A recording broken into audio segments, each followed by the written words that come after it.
Hello, welcome back to my channel বন্ধুরা। আবার একটা নতুন ভিডিওতে তোমাদেরকে স্বাগত। আজকে ইতিহাস থেকে, প্রাচীন ভারতীয় ইতিহাস থেকে 50 কোশ্চেন্স অ্যান্ড আনসার থাকবে এখানে। টোটাল 50 কোশ্চেন্স থাকবে, ইম্পর্টেন্ট 50 কোশ্চেন্স। সো তোমরা প্রত্যেকে লাইক করে দিও এবং শেয়ার করে দিও। তো WBCS থেকে মেনলি WBCSকে আমরা ফোকাস করে WBCS এর উপর আপকামিং পরীক্ষা বলতে গেলে WBCS পরীক্ষা আছে। WBCS এর কম্পাইলেশন করে একটা ভিডিও নিয়ে আসা হয়েছে, অর্থাৎ বিগত বছরের কোশ্চেনকে দেখে এবং পরবর্তী কোশ্চেন্স কী হতে পারে সেই কোশ্চেন্সের উপর ভিত্তি করে আমরা বানানো হয়েছে কোশ্চেনগুলো, কম্পাইল করা আছে প্রতিটা কোশ্চেন্সকে আগের কোশ্চেনগুলোকে দেখে। অর্থাৎ আগের বারে যেমন ভিডিওতে আমি পলিটিক্যাল সায়েন্সে বলেছিলাম যে এই কোশ্চেনটা পরীক্ষায় এসছে, পরবর্তীকালে এই টপিক থেকে কোশ্চেনটা কীরকম ধরনের আসতে পারে সেই হিসাবে পরপর বানানো। তোমরা দেখতে থাকো বন্ধুরা। তো চলো ফার্স্ট কোশ্চেন যেটা আমাদের আছে, ফার্স্ট কোশ্চেন শুরু করি আমরা। প্রথমে দিয়েছে আলেকজান্ডার এবং পুরু কোন নদীর তীরে শিবির স্থাপন করেছিলেন? অপশন হয়ে যাবে বি, আমাদের এখানে অপশন বি হয়ে যাবে সঠিক উত্তর, ঝিলাম হয়ে যাবে এখানে সঠিক উত্তর। অর্থাৎ আলেকজান্ডার এবং পুরু কোন নদীর তীরে শিবির স্থাপন করেছিলেন? ঝিলাম নদীর তীরে, ঝিলাম। নেক্সট কোশ্চেনে চলে যাব। 2 নম্বর, বিরূপাক্ষ মন্দির কে নির্মাণ করেছিলেন? বিরূপাক্ষ মন্দিরকে নির্মাণ করেছিলেন, দেখো সঠিক উত্তর হয়ে যাবে চালুক্যরা বিরূপাক্ষ মন্দির প্রতিষ্ঠা করেছিলেন। বিরূপাক্ষ মন্দির বা বিরূপাক্ষের মন্দির যেটাকে বলা হয় WBCS এর কোশ্চেন্সে বারবার এসেছিল, ঠিক আছে? WBCS এ এইটা অনেকবার এসছে। বিরূপাক্ষ মন্দিরকে নির্মাণ করেছিলেন চালুক্যরা করেছিলেন, ঠিক আছে? নেক্সট চলে যাবো আমরা। গৌতম বুদ্ধ কোন বংশের বা ক্ল্যানের অন্তর্ভুক্ত ছিলেন? গৌতম বুদ্ধ অর্থাৎ শাক্য বংশের ছিলেন উনি, শাক্য বংশ আমরা জানি। গৌতম বুদ্ধ শাক্য বংশের বা ক্ল্যানের অন্তর্ভুক্ত ছিলেন। গৌতম বুদ্ধ অ্যাকচুয়ালি কার কাছে বড় হয়েছিলেন যদি বলা হয়, গৌতমী পুত্র তার মাসি গৌতমী সাতকর্ণীর কাছে বড় হয়েছিলেন, ঠিক আছে? গৌতম বুদ্ধ একজন অত্যন্ত জ্ঞানী মানুষ হিসেবে তৈরি হয়েছিলেন বা জ্ঞানপ্রাপ্ত লাভ করেছিলেন কোন জায়গায় যদি বলা হয় অপশানে, তখন সেটা হচ্ছে বোধগয়া, ঠিক আছে? মনে রাখতে হবে বোধগয়াতে তার জ্ঞান লাভ হয়েছিল। আর ফার্স্ট সারনাথের গুহাতে তিনি কী করেছিলেন? তার যে ধর্মটাকে তিনি সেখানে স্প্রেড করেছিলেন। নেক্সট চলে যাব আমরা। অধিকাংশ চোল মন্দির কোন দেবতার উদ্দেশ্যে নিবেদিত ছিল? এটা একটা খুব গুরুত্বপূর্ণ টেম্পল ভিত্তিক কোশ্চেন্স, টেম্পল ভিত্তিক। দেখো এটা গেস করেও তোমরা লাগিয়ে দিতে পারবে, হ্যাঁ এইটাও গেস করে তোমরা লাগিয়ে দিতে পারবে, বাট আমি বলবো যে ক্লিয়ারিটি রাখাটা সবসময় গুরুত্বপূর্ণ। দেখেছো WBCS নয়, WBPতে এটা এসেছিলো এসআইতে, যে অধিকাংশ চোল, এটা মেন্সের কোশ্চেন কিন্তু প্রিলিমসের নয়, অধিকাংশ চোল মন্দির কোন দেবতার উদ্দেশ্যে নির্মিত ছিল? অর্থাৎ চোল রাজারা অ্যাকচুয়ালি শিবের ভক্ত উপাসক ছিলেন। তো শিব মন্দির অর্থাৎ অধিকাংশ চোল মন্দির কোন দেবতার উদ্দেশ্যে নিবেদিত ছিল? শিব মহাদেবের উপর নির্ভর ছিল। নেক্সট কোশ্চেন চলে যাবো আমরা। সিন্ধু সভ্যতার উল্লেখযোগ্য বৈশিষ্ট্য কী ছিল? সিন্ধু সভ্যতার উল্লেখযোগ্য বৈশিষ্ট্য দেখো, অপশান দেখো যে কৃষিভিত্তিক সভ্যতা, না মেসোলিথিক সভ্যতা, না পেরোলিথিক সভ্যতা। অর্থাৎ সঠিক উত্তর হয়ে যাবে নগর সভ্যতা, আরবান সিভিলাইজেশনস।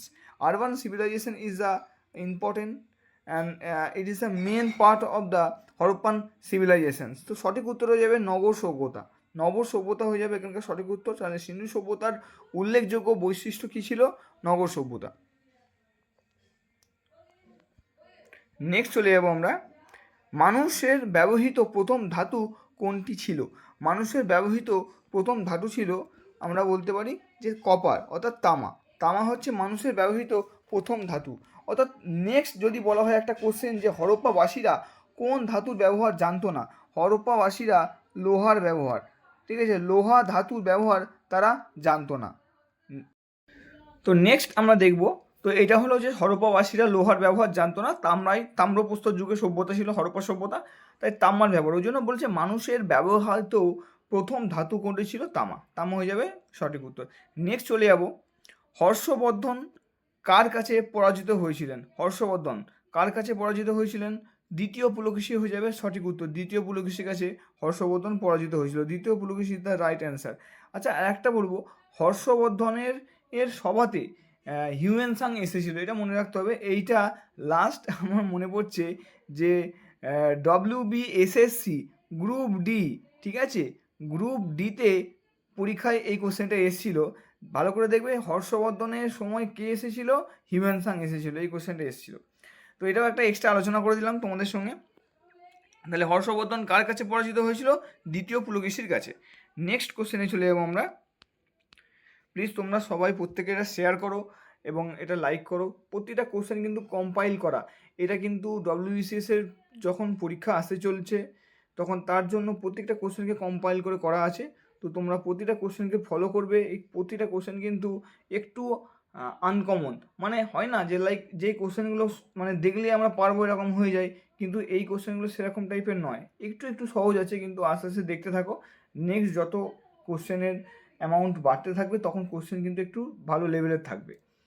তো 8 নম্বর কোশ্চেন হলো, হর্ষবর্ধন কার সম্মানে কৌনজের সভার আয়োজন করেছিল? খুব ভালো কোশ্চেন, এটা ভেরি ভেরি ইম্পর্টেন্ট কোশ্চেন বন্ধুরা, তোমরা এটা দেখবে, এটা খুব ইম্পর্টেন্ট কোশ্চেন, এটা ইম্পর্টেন্ট, ভেরি ইম্পর্টেন্ট। কী লেখা আছে দেখো, হর্ষবর্ধন কার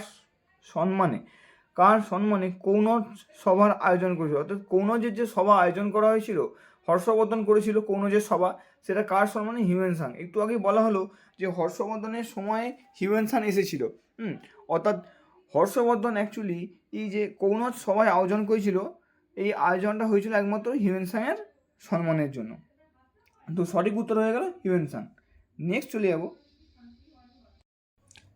চলে যাব, লোথাল কোন সভ্যতার বন্দর বা ডকওয়ার্ড ছিল? তো লোথাল কোন সভ্যতা? সিন্ধু সভ্যতা, আমরা জানি। লোথাল সিন্ধু সভ্যতার আর একটা মানে একটা নগরকেন্দ্রিক স্থান বলতে গেলে, যেখানে আমরা বিভিন্ন ধরনের ইন্দাস ভ্যালি সিভিলাইজেশনের কার্যগুলি দেখতে পেয়েছি। তো সঠিক উত্তর হয়ে যাবে এখানে সিন্ধু সভ্যতা। লোথাল গুজরাটে অবস্থিত, ঠিক আছে। লোথাল কোথায় অবস্থিত? গুজরাট। নেক্সট চলে যাব, নিচের কোনটি বৌদ্ধ ধর্মগ্রন্থ বা সাহিত্য? অর্থাৎ বৌদ্ধের ধর্মগ্রন্থ বা সাহিত্য যেটা বলা হচ্ছে ত্রিপিটক, যেটা পালি ভাষায় লেখা ত্রিপিটক। নেক্সট কোশ্চেনে চলে যাব, কবি কালিদাস কার রাজসভায় ছিলেন? কবি কালিদাস শ্রী চন্দ্রগুপ্ত বিক্রমাদিত্যের রাজসভার তিনি কবি ছিলেন কালিদাস। অভিজ্ঞান শকুন্তলাম এই কাব্য একটা বিখ্যাত কাব্য তিনি করেছেন। কালিদাস কার রাজসভায় ছিলেন? দ্বিতীয় চন্দ্রগুপ্ত বিক্রমাদিত্য রাজসভায় ছিলেন। নেক্সট কোশ্চেন চলে যাব, অষ্টাধ্যায়ী নামক ব্যাকরণ গ্রন্থটি কে লিখেছিলেন? এটা তোমরা জানো, এটা খুব কমন একটা কোশ্চেন্স, এটা হচ্ছে পাণিনি হয়ে যাবে সঠিক উত্তর, পাণিনি। এই কোশ্চেনগুলো কিন্তু বারবার পরীক্ষায়, যে কোনো পরীক্ষায়, অর্থাৎ বলতে গেলে আপার লোয়ার টু আপার পরীক্ষায় সবসময় কোশ্চেনগুলো এসেছে। অষ্টাধ্যায়ী নামক ব্যাকরণ বইটি কে লিখেছিলেন? পাণিনি। নেক্সট চলে যাব, গৌতম বুদ্ধ তার প্রথম ধর্মীয় বাণী কোথায় দিয়েছিলেন? যেটা আমি প্রথমে বললাম যে তার বাণী বা তার জিনিসটা তিনি কোথায় প্রচার করেছিলেন, তার স্প্রেড করেছিলেন সারনাথের গুহা থেকে। অর্থাৎ সারনাথের গুহা থেকে তিনি তার প্রথম ধর্মীয় বাণী প্রচার করেছিলেন সারনাথ থেকে। নেক্সট চলে যাব, তক্ষশিলা কোন শিল্পের জন্য বিখ্যাত ছিল? তক্ষশিলা কোন শিল্পের জন্য বিখ্যাত ছিল? গান্ধার শিল্পের জন্য বিখ্যাত ছিল। গান্ধার আর্ট। তাহলে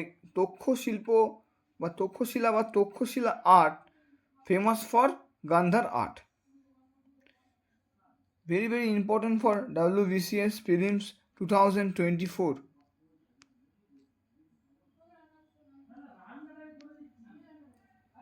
নেক্সট, তাঞ্জোরের বৃহদেশ্বর মন্দির কে নির্মাণ করেছিলেন? তাঞ্জোরের বৃহদেশ্বর মন্দিরকে নির্মাণ করেছিলেন, সঠিক উত্তর দেবে Raja Chola is the right answer. তাঞ্জোরের বৃহদেশ্বর মন্দির। নেক্সট চলে যাবো আমরা 16 নম্বর কোশ্চেন। তৃতীয় বৌদ্ধ সঙ্গীতি কার পৃষ্ঠপোষকতায় হয়েছিল? অশোক। অর্থাৎ তৃতীয় বৌদ্ধ সম্মেলনটা কার পৃষ্ঠপোষকতায় হয়েছিল? অশোকের আমলে হয়েছিল। এবং মনে রাখতে হবে সেরকমভাবে যে কনিষ্ক এখানে অপশান আছে বলে আমি বলে রাখছি যে কনিষ্ক হলে হবে চতুর্থ বৌদ্ধ সম্মেলন কোথায় হয়েছিল? কনিষ্কর আমলে। বাট এখানে প্লেসটা ঠিকভাবে এখনও পার্মানেন্টলি বলা নেই, তবে অ্যান্সার হলে যদি হয় প্লেস কাশ্মীর হয়ে যাবে। নেক্সট কোশ্চেন চলে যাবো, পল্লবদের রাজধানী কোথায় ছিল? পল্লবদের রাজধানী ছিল Kanchipuram. Kanchipuram is the right answer. Kanchipuram হয়ে যাবে সঠিক উত্তর। পল্লবদের রাজধানী ছিল কাঞ্চিপুরম। খুব ভিভিআই কোশ্চেন এগুলো। নেক্সট চলে যাবো, বৌদ্ধ ধর্মে দীক্ষিত হওয়া শ্রেষ্ঠ কুষাণ নেতা কে ছিলেন? বৌদ্ধ ধর্মে দীক্ষিত হওয়া শ্রেষ্ঠ কুষাণ নেতা ছিলেন কনিষ্ক। বৌদ্ধ ধর্ম গ্রহণ করেছিলেন। নেক্সট, বৈদিক যুগে রাজারা প্রজাদের কাছ থেকে যে কর আদায় করতেন তাকে কি বলা হতো? বৈদিক যুগে রাজারা প্রজাদের কাছ থেকে যে কর আদায় করতেন তাকে বলা হতো বালি। বালি ইজ দ্য রাইট অ্যান্সার। বালি হয়ে যাবে এখানে সঠিক উত্তর। নেক্সট আমরা চলে যাব কোশ্চেনে, পঞ্চতন্ত্র গল্পগুলো কে সংকলন করেছিলেন? পঞ্চতন্ত্র গল্প অর্থাৎ পঞ্চতন্ত্র কে লেখেন যদি বলে এক কথায় Vishnu Sharma is the right answer হয়ে যাবে এখানে। বিষ্ণু শর্মা হয়ে যাবে সঠিক উত্তর। পঞ্চতন্ত্র বিষ্ণু শর্মার লেখা। নেক্সট হয়ে যাবে, খ্রিস্টপূর্ব ষষ্ঠ শতাব্দী কিসের যুগ ছিল? খ্রিস্টপূর্ব ষষ্ঠ শতাব্দী কিসের যুগ ছিল? না ধর্মীয় আলোড়ন, রিলিজিয়াস ফার্মেন্ট। অর্থাৎ খ্রিস্টপূর্ব ষষ্ঠ শতাব্দী কিসের যুগ ছিল? রিলিজিয়াস ফার্মেন্ট সঠিক উত্তর। দেখো বলছে যে এই সময় জৈন এবং বৌদ্ধ ধর্মের মতো নতুন ধর্মমতের উত্থান ঘটেছিল যা প্রচলিত বৌদ্ধিক ব্যবস্থার বাইরে ছিল। ওই জন্য এই সময়টাকে ধর্মীয় আলোড়ন হিসাবে বলা হতো। নেক্সট কোশ্চেন, প্রাচীন চোল রাজ্যের রাজধানী কোথায় ছিল? প্রাচীন চোল রাজ্যের রাজধানী কোথায় ছিল? উরাইউর হয়ে যাবে সঠিক উত্তর এখানে, উরাইউর। নেক্সট কোশ্চেনে চলে যাব, আর্য উপজাতিদের আদি বসতি কোথায় ছিল? আর্য উপজাতিদের আদি বসতি ছিল সপ্তসিন্ধু আমরা পড়েছি। অর্থাৎ ঋগ্বেদ অনুযায়ী আর্যরা প্রথম সপ্তসিন্ধু নদ ও তার উপনদী বিধৌত সপ্তসিন্ধু অঞ্চলে বসতি স্থাপন করেছিলেন। নেক্সট চলে যাব, নিচের মধ্যে কে শূন্য বা জিরো তত্ত্বর প্রবক্তা ছিলেন? আর্যভট্ট জিরো তত্ত্ব বা শূন্য তত্ত্ব আবিষ্কার করেছিলেন। মহান ভারতীয় গণিতবিদ আর্যভট্ট শূন্যের ধারণা এবং দশমিক পদ্ধতির উন্নয়নে গুরুত্বপূর্ণ ভূমিকা পালন করেছিলেন। নেক্সট কোশ্চেন হয়ে গেল, সংস্কৃত ভাষায় প্রথম ব্যাকরণবিদ কে ছিলেন? Panini is the right. তো পানিনি হয়ে যাবে এখানে সঠিক উত্তর। তো নেক্সট কোশ্চেনে আমরা চলে যাব, মহাবীরের মায়ের নাম কি ছিল? মহাবীরের মায়ের নাম ছিল ত্রিশলা। বারবার কিন্তু এই পরীক্ষা এসেছিল যে গৌতম বুদ্ধের মায়ের নাম কি, মহাবীরের মায়ের নাম কি? মহাবীরের মায়ের নাম হলো ত্রিশলা, আর গৌতম বুদ্ধের মায়ের নাম হয়ে যাবে যশোদা। তো এখানে সঠিক উত্তর হয়ে যাবে ত্রিশলা। ত্রিশলা হচ্ছে মহাবীরের মায়ের নাম, ত্রিশলা হয়ে যাবে এখানে সঠিক উত্তর। আর গৌতম বুদ্ধ বললে তখন আমরা যশোদা দেবীকে বলবো। এখানে আমরা মহাবীরের মায়ের নাম হচ্ছে ত্রিশলা, আর গৌতম বুদ্ধ যদি বলে বুদ্ধদেবের বললে তখন আমরা বলবো বুদ্ধদেবের ক্ষেত্রে আমরা যশোদা বলবো। নেক্সট কোশ্চেনে চলে যাব,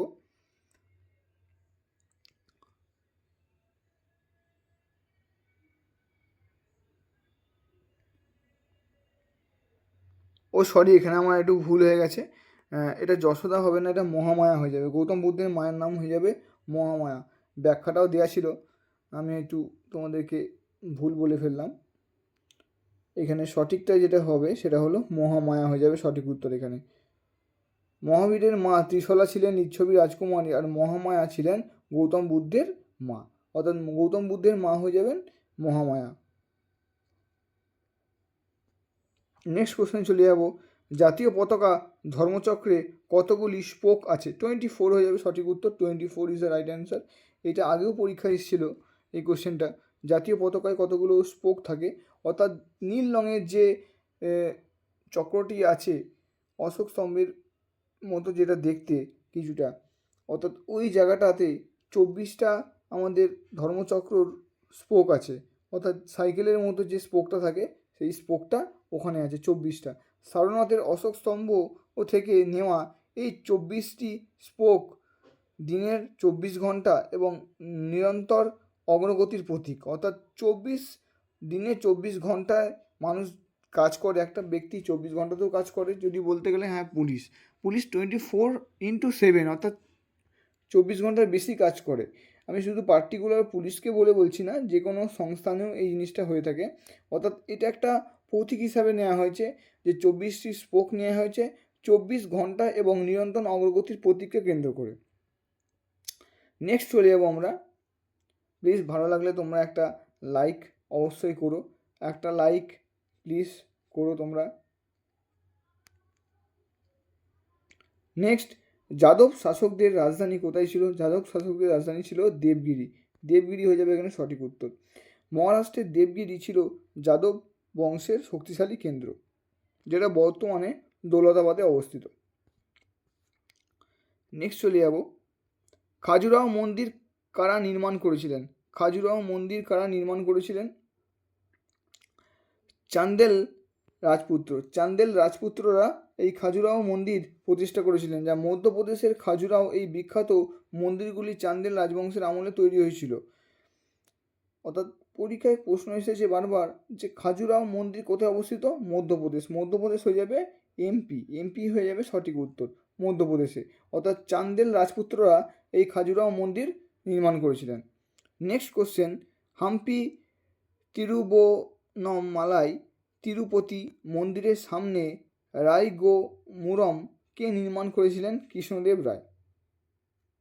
বিজয়নগর সম্রাট কৃষ্ণদেব রায় তার বিজয় স্মরণে মন্দিরের পথপ্রবেশে বিশাল তোরণ বা রায়গোপুরম তৈরি করেছিলেন।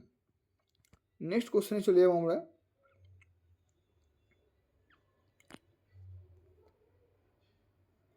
রাজস্থানের মাউন্ট আবুর দিলওয়ারা মন্দির কাদের দ্বারা নির্মিত? জৈনদের দ্বারা।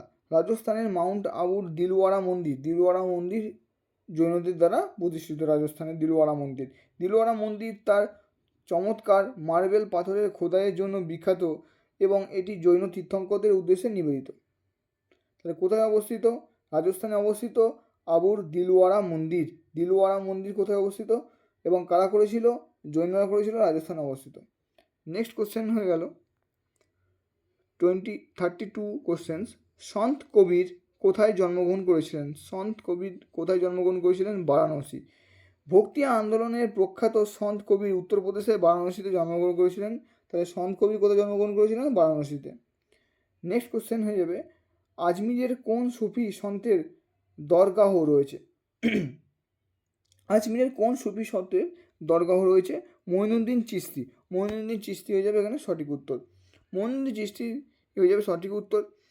খাজা মঈনুদ্দিন চিশতি ভারত চিশতি ধারার সুফিবাদ প্রচার করেছিলেন। অর্থাৎ ভারতের সুফিবাদী প্রচারের প্রধান এবং বিখ্যাত ছিলেন এই মঈনুদ্দিন চিশতি। খাজা মঈনুদ্দিন চিশতি ভারতকে চিশতি ধারার সুফিবাদ প্রচার করেছিলেন।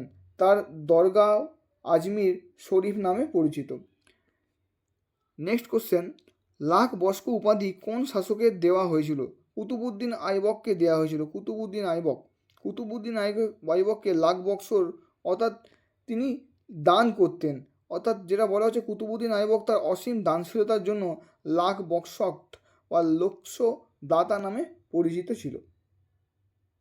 ভেরি ভেরি ইম্পর্টেন্ট কোশ্চেন এটা ডব্লিউবিসিএসও এসছে আগে। কুতুবউদ্দিন আইবককে লাখ বৎস বা দানদাতা বা লক্ষ্যদাতা বলা হতো। নেক্সট কোশ্চেন, ভারতের সবচেয়ে গুরুত্বপূর্ণ সুফি মাজার কোনটি? আজমির হয়ে যাবে এখানে সঠিক উত্তর। নেক্সট কোশ্চেন, মোহাম্মদ বিন তুগলক কোন বিষয়ে পারদর্শী ছিলেন? দর্শন বিদ্যায়, ফিলোজফিতে। মোহাম্মদ বিন তুগলক ফিলোজফিতে পারদর্শী ছিলেন। তিনি একজন অত্যন্ত শিক্ষিত সুলতান ছিলেন মোহাম্মদ বিন তুগলক, এবং দর্শন, গণিত ও চিকিৎসা বিদ্যায় তার গভীর জ্ঞান ছিল। নেক্সট কোশ্চেন, দিল্লির কোন সেনাপতি সফলভাবে মাদুরাই পর্যন্ত অগ্রসর হয়েছিলেন? মালিক কাফুর হয়ে যাবে সঠিক উত্তর।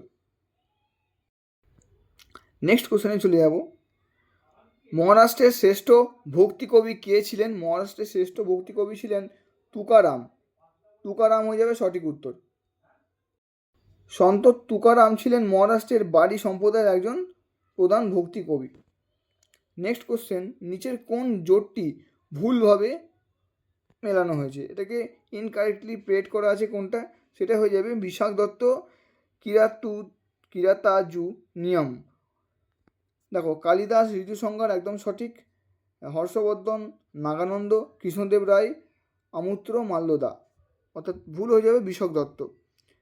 কিরাতুজিনিয়াম লিখেছিলেন ভার্বি, বিশাখ দত্ত লিখেছিলেন মুদ্রাক্ষর।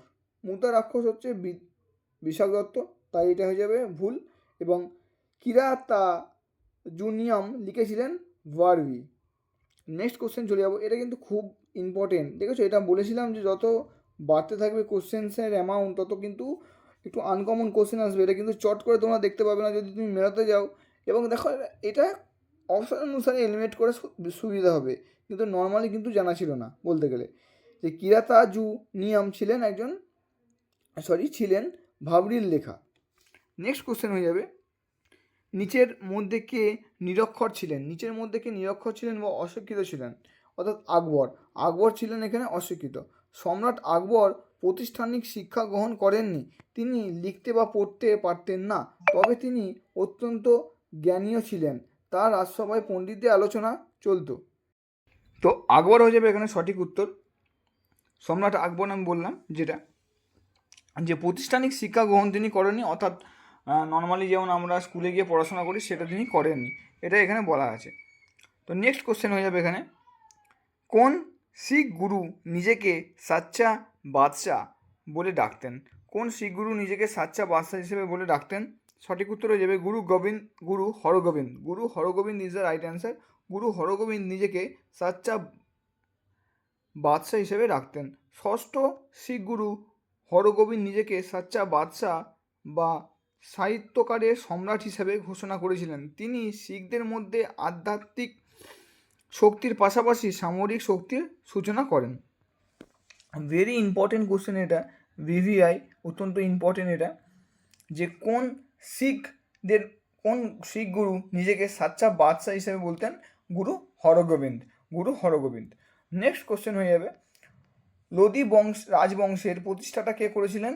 বহুল্লাল Lodi is the right answer. 1451 খ্রিস্টাব্দে বহুল্লাল লোদি দিল্লিতে লোদি বংশের শাসন প্রতিষ্ঠা করেছিলেন। 1451 Bahlul Lodi is the right answer. Next, সন্ত কবিদের গুরু কে ছিলেন? সন্ত কবিদের গুরু ছিলেন রামানন্দ। ভক্তি আন্দোলনের প্রখ্যাত সন্ত রামানন্দ ছিলেন কবিরের আধ্যাত্মিক গুরু। তাহলে সন্ত কবিরের গুরু কে ছিলেন? রামানন্দ। নেক্সট কোশ্চেন 44, ফরাসি ইস্ট ইন্ডিয়া কোম্পানি কত সালে প্রতিষ্ঠিত হয়েছিল? ফরাসি ইস্ট ইন্ডিয়া কোম্পানি, এটা অত্যন্ত ভিভিআই ইম্পর্টেন্ট কোশ্চেন, ওর ডব্লিউবিসিএস এর প্রিভিয়াস ইয়ারে কোশ্চেনের পরীক্ষায় এসেছিল। ফরাসি ইস্ট ইন্ডিয়া কোম্পানি 1664 প্রতিষ্ঠিত হয়েছিল। East India company, French east India company. সম্রাট চতুর্দশ লুইসের অর্থমন্ত্রী জিন ব্যাপস্টিক কোলবার্টের প্রচেষ্টায় 1764 সালে এই কোম্পানি ভারতের সাথে বাণিজ্য উদ্দেশ্য তৈরি হয়েছিল। নেক্সট, প্রথম ভক্তি আন্দোলন কার দ্বারা সংগঠিত হয়েছিল? প্রথম ভক্তি আন্দোলন সংগঠিত হয়েছিল রামানুজাচার্যর দ্বারা। প্রথম ভক্তি আন্দোলন কার দ্বারা সংগঠিত হয়েছিল? প্রথম ভক্তি আন্দোলন হচ্ছে রামানুজাচার্য হয়ে যাবে সঠিক উত্তর এখানে, রামানুজাচার্য। অর্থাৎ দক্ষিণ ভারতে ভক্তি আন্দোলনের আদি গুরু ছিলেন রামানুজাচার্য। যদি দক্ষিণ ভারত মেনশন করে দিয়েছে, দক্ষিণ ভারতের ভক্তি আন্দোলনের আদি গুরু ছিলেন রামানুজাচার্য। তিনি একাদশ শতাব্দীতে বৈষ্ণব ভক্তিধারার প্রচার শুরু করেছিলেন। নেক্সট কোশ্চেন, শিখ সামরিক শাখা বা খালসা কে প্রবর্তন করেছেন? গুরু গোবিন্দ সিং। খালসা প্রথা গুরু গোবিন্দ সিং। 1699 সালে দশম শিখ গুরু তাহলে কে? গুরু গোবিন্দ সিং। বৈশাখী উৎসবের দিন খালসা পন্থ প্রতিস্থাপন করেছিলেন, যা শিখদের একটি সুসংগঠিত সামরিক বাহিনীতে পরিণত বা রূপান্তরিত করে। নেক্সট কোশ্চেন, বড় ইমামবাড়া কোথায় অবস্থিত? লখনৌতে। বড় ইমামবাড়া কোথায় অবস্থিত? লখনৌতে। 1784 খ্রিস্টাব্দে আউধের নবাব আউস উদ্দৌলা লখনৌতে এই বিখ্যাত স্থাপত্যটি নির্মাণ করেছিলেন। তার এই বিস্ময়ক ভুলভালাইয়া নামে জন্য পরিচিত। ভুলভালাইয়া বা ভুলভুলাইয়া যেটাকে বলা হয় নামে পরিচিত। অর্থাৎ 1784 সালে আউধের নবাব আশরাফ উদ দৌলা লখনৌতে একটি বিখ্যাত স্থাপত্য নির্মাণ করেছিলেন। এটি তার বিস্ময়কর ভুলভুলাইয়ার জন্য পরিচিত। লখনৌতে এর প্রতিস্থাপন। নেক্সট কোশ্চেন 48 নম্বর। দেখতে দেখতে আমরা শেষের দিকে। তোমরা প্লিজ ভিডিওটা সবার কাছে শেয়ার করো। এটা মোস্ট ইম্পর্টেন্ট সমস্ত কোশ্চেন্স এর মধ্যে দেওয়া আছে। আমরা আগামী দিন আবার একটা নতুন টপিক নিয়ে আসবো। দেখা যাক কোন টপিকটা নিয়ে আসা যায়। পলিটিক্যাল সায়েন্সের ওপর কোশ্চেন নিয়ে আসার চেষ্টা করব। তো নেক্সট কোশ্চেন হচ্ছে, নিচের কোনটি শিবাজির রাজধানী ছিল? রায়গড়। রায়গড় ছিল শিবাজির রাজধানী।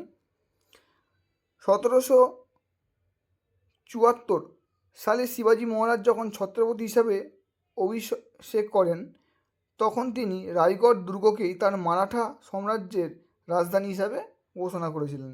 1774 রাজ্য অভিষেক হয়েছিল শিবাজি মহারাজের। তিনি তার রাজধানী রায়গড়কেই মেনে নিয়েছিলেন।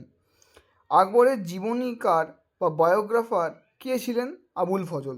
অর্থাৎ আকবরের জীবন বা আকবরনামা যেটাকে বলা হয়, অর্থাৎ আবুল ফজলের লেখা। আকবরনামা কার লেখা আমরা জানি যে আবুল ফজল। খুব গুরুত্বপূর্ণ কোশ্চেন্স।